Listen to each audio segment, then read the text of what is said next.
Hey traders, David Frost, my strategic forecast. You're here for another episode of Common Sense Market Analysis. Today is Wednesday, July 17, 2024. We're looking at a daily chart of the SPY or SPDR, which is the proxy for the S&P 500. What do we have on the docket today? We have what to discuss. We have a down day. SPY was down just about $8, little less than 0.5%. We had stuff across the board down. It was a correction day. We're in regular way options expiration, earnings season, volatility was coming back. We talked about it in the live room for a couple of days. If the market went up for a day or two during regular way OpEx, you would likely see at least a day or two of downside activity. That doesn't tell you how much. It just tells you they do that kind of thing a lot. We talked about it in the live room early in the week. Here we are with a down day. They presented us with opportunity today on a silver platter. Not only from an intraday day trading perspective, whether it be stocks on the move, whether it be the S&P, also from the lazy swing trader automagical algo system. Just as a quick example, we took a profit today on Edward Life Sciences, EW. We were short from an average of 92.07. First profit target today, 86.89. Base hit was 6%.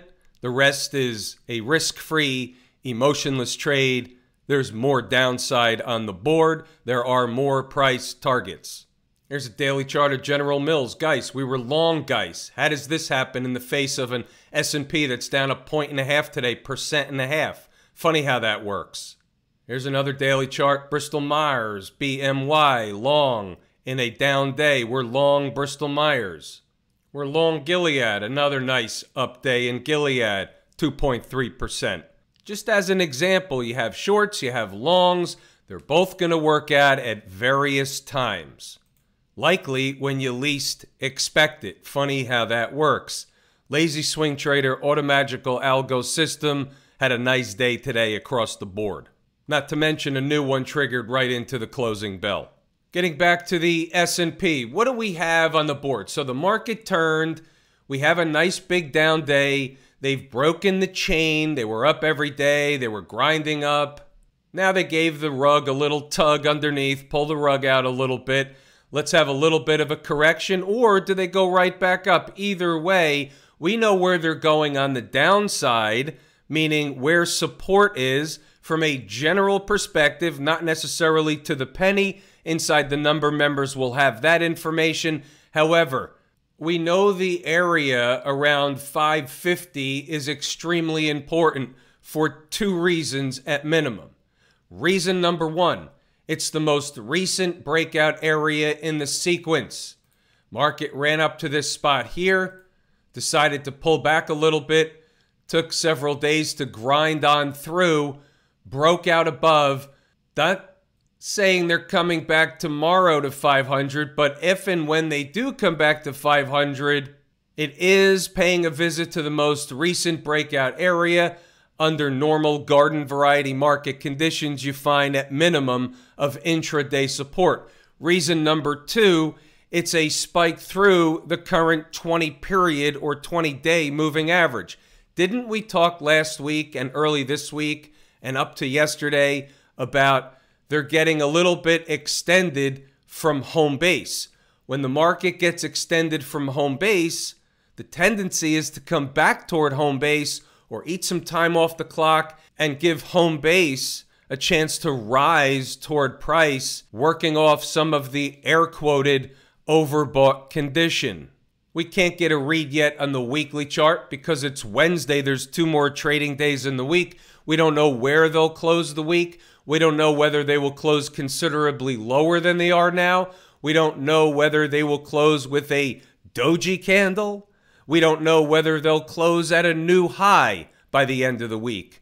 We'll take a look at the weekly chart after the weekly close. From an intraday perspective, from a trading perspective on Thursday, there is some support coming up long before they reach 550. Inside the Number members, live room members will have those numbers at their disposal. Big picture, above all the moving averages, this is a pullback. The trend is your friend. This is called a down day in the trading parlance.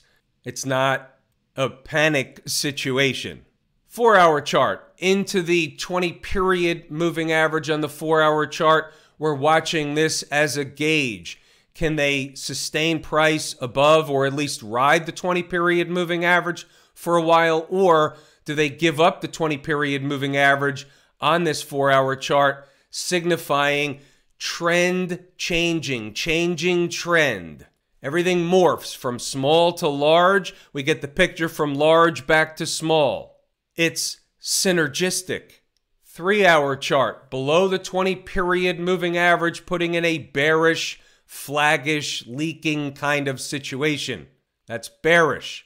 The trend isn't necessarily down just because they're below the 20. Start getting below the 50 and lower, and you're changing trend. ING in italics, changing trend. Similar on the 2-hour chart. You're making a bearish, flaggish, leaking kind of situation. Minimal bounces today at the end of the day. That tells you there was selling pressure in the market. It wasn't or may not be just a half-day or one-day wonder. The hourly chart below the 50 and the 20-period moving average, same bearish, flaggish, non-bounce-ish type of situation today.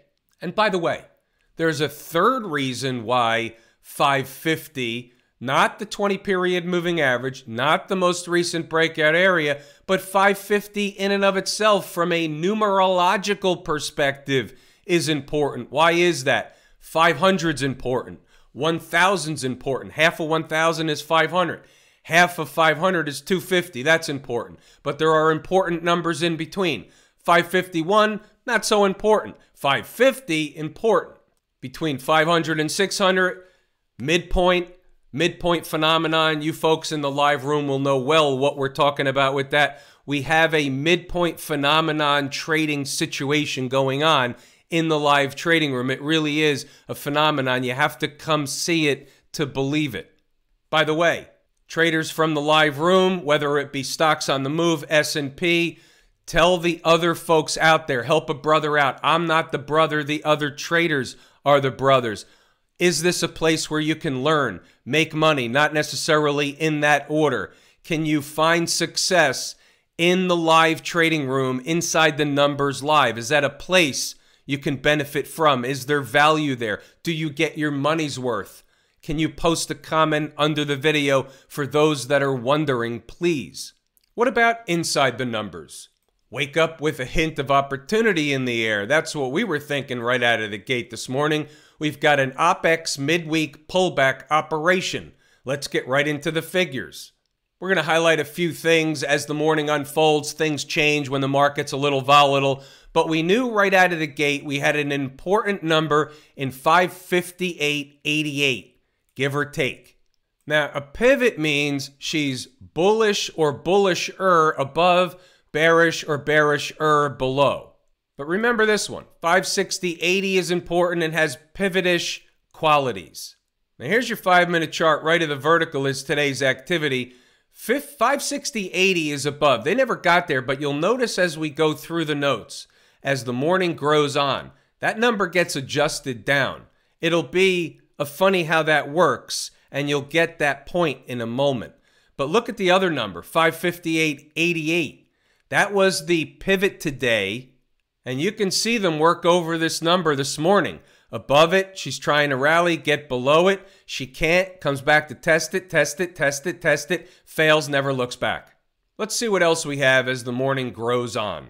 Already, the thieves in the morning had already paid a visit and run a test of 558.88, just about to the penny. No surprise, no shocker. They do that thing all the time. It's almost like they wait for me to put the number on the board, and then they go do it, and then they trade away from it just to make me pull my hair out a little bit. 9 o'clock, writing's on the wall. 558.88 is a really important place. We've got the pivot. Staying above keeps the door open for a big fat round number of 560. Okay, fair enough. It's overhead resistance. Below 558.88 and the door opens for the next leg down. To where? About 557.10. Traders in the live room know that we were zeroed in on this number all morning long. 557.10. We were going to get a bounce from that number, 557.10. How you doing? We got a 1 bounce, we got a 2 bounce, we got a 3 bounce, we got a 4 bounce, and into the end of the day, they go back down there. 4 bounces from 557.10, give or take. And we also knew what else was down there. We knew there was another number slightly below 557. We identified it in the live room. It was a little bit of a gap down there. Everybody knew about it. Even though they didn't bounce tremendous, they didn't give you a 20 or 30 point rip off of it. They still gave you the trade. 10 points, 3-4 times. Pause the video, read the notes, go back to the chart to double check the work. Everything you needed was on here before they were open for business. Here it is again at 9:21. Here's your pivot. Here's your 557.10. You're going to see it come up over and over and over. Now, how about this one? 9:34. Well, actually, even before. We were talking about 560 as resistance, and then 9:34, 560 to 560.70 is a resistance zone. There's your 560. Live room traders were short the tape. Some got just the scalp, some got more. They bounced around here for a while. Base hits are fine. Some got more than a base hit, some took a base hit. Base hits put you in the Hall of Fame. Pause the video, read the notes, go back to the chart, and double check the work. 558.88 is the pivot. Here's the pivot. It's just over and over and over again. No change. Either recapture the pivot on the upside or get down to 557.10, which is support. It doesn't have to be any more clear than that. Pause them, read them, go back to the chart, and double check them. By the way, let's go to stocks on the move. So we had a laundry list of stocks on the move today. We're going to take a look at the charts of just about all these. We had Apple, TSM, Qualcomm, AMAT. The semis were just getting smoked. We'll get to that later. ARM Holdings, Affirm didn't hit, and FIVE. So we'll look at, I think there were 8. We'll look at 7 out of 8. Apple, first one on the list. There's your bounce in Apple. They came up short, bounced it, came through the number to 27.77. And then they kind of grinded up for the rest of the day, but they gave you the trade nonetheless, any trader that wanted the scalp with potential. TSM, they gave you the trade right out of the gate. First number, second number, the numbers work. You could see what they did, bouncing in between the numbers, giving you the trade whether you wanted it at the first, second, both, which is halfway in between. They gave it to you either way. TSM, we had nice participation in the live room there. Qualcomm bounced around in between the numbers this morning. We had traders in the live room playing some ping pong with Qualcomm. Nice profits there as well. There are your numbers in AMAT bouncing around in between the numbers. We had participation there.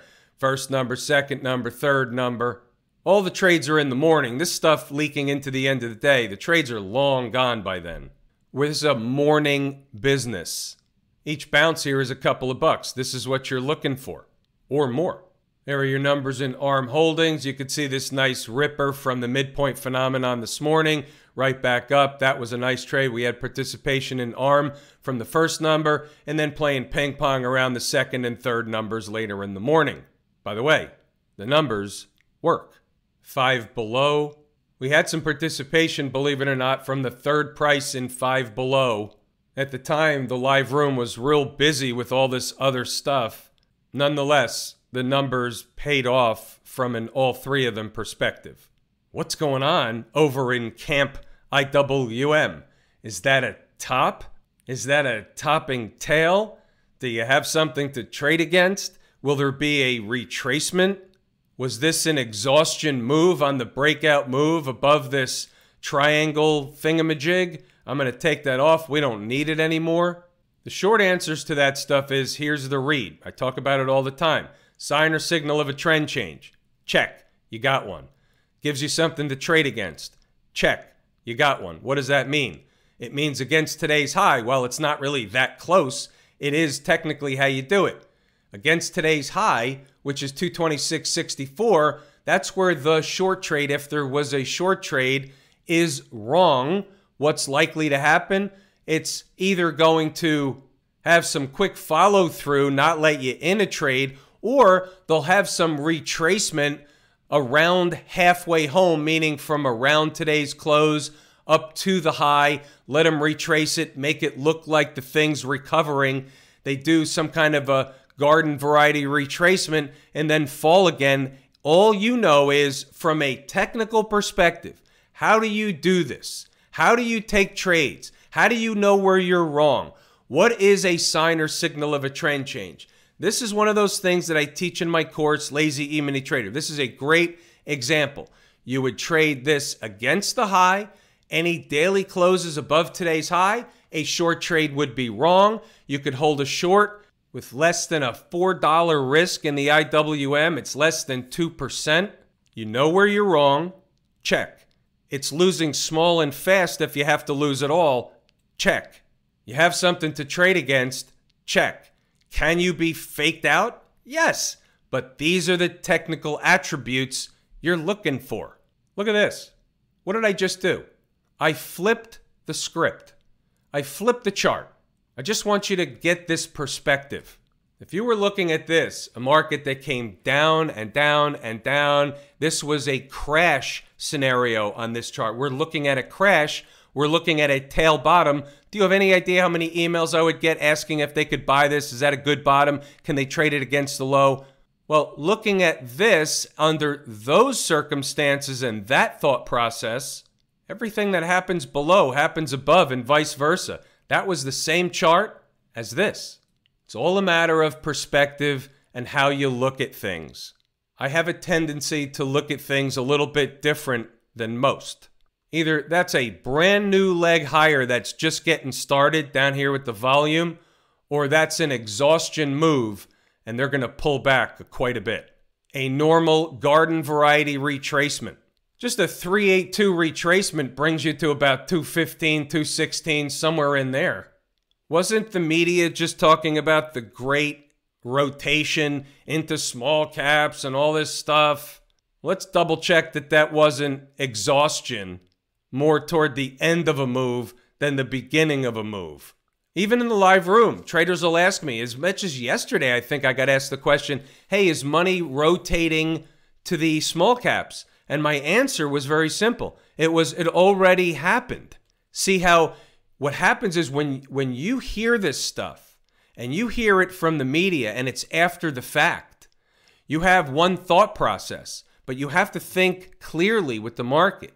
By the time the media catches on to something like this, it already happened.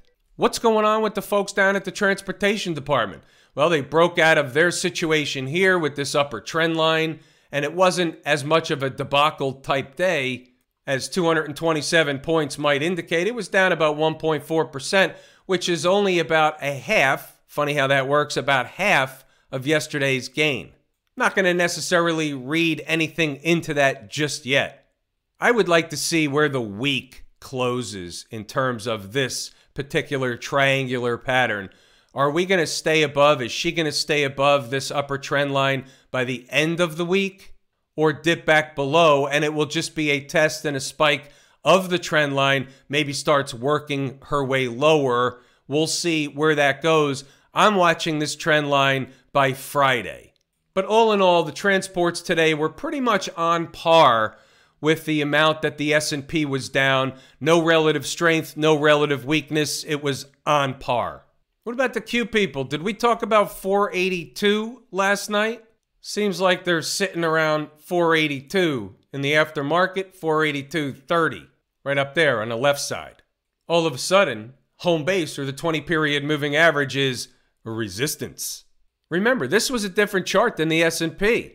Talked about it yesterday, talked about it the day before. You had this down move, they were putting in a bearish wedge. They completed this pattern. There's some symmetry there. 482 is a big spot. Doesn't mean they can't go lower, but this particular completion is done. Now we're going to turn over to the weekly chart and say, all right, what do you got? You got a sign or signal of a trend change, got a pretty good down week, and you got a breakup candle low. Where's the low? 476.26. Okay.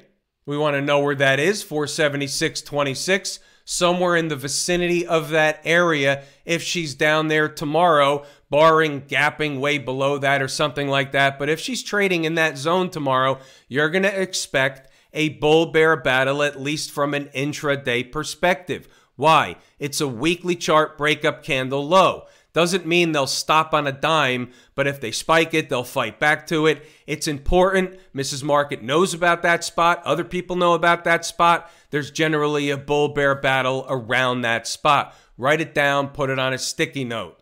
All charts act and react the same way. That's the foundation of what I teach in the Lazy E-mini Trader course. The financials were up today. Funny how that works. New highs. Financials aren't falling apart. You have the financials rising on increasing volume. Interesting. It's a breakout week. Interesting. One thing we do know, if the financials are not falling apart, it's unlikely the rest of the market is going to unravel. The financials are going to have to unravel in order for the rest of the market to unravel. So can the market correct without the financials? Absolutely. Is it a fake correction without the financials? Absolutely. When I mean fake correction is it's a pullback. Pullbacks happen in an uptrend. There will be another leg higher. Whether the pullback goes for another couple of days or couple of weeks, it will be an opportunity for another long side situation. How about the folks down at the SMH depot? Good old Smash Mouth. Taken out behind the woodshed, shot 3 times. Down $19.49, 7% today. It's a thrashing, a drubbing, a walloping. They only thought about stopping at 261 for about half an hour, 45 minutes today before giving up the ghost. Maybe a little longer. 1, 2, 3, 4, 5, 6, 7 15-minute candles. So not too bad. Almost 2 hours. And at least you get an idea of what I mean from, at minimum of an intraday perspective, you will generally get a bull-bear battle at a particular place. Well, this is a good example of you got the bull-bear battle, but they gave it up. But at least they showed you that that place was important.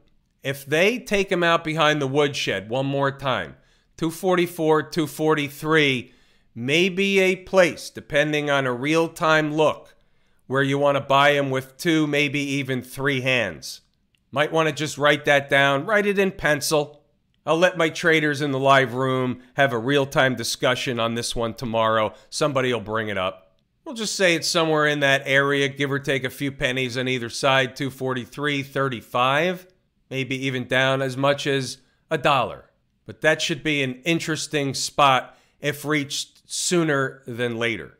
If I told you how much I appreciate each and every one of you, without you, these videos, they're not possible. That is true and accurate information. We're pulling the ripcord here today. I'm David Frost, my strategic forecast. Thanks again for tuning in to another episode of Common Sense Market Analysis.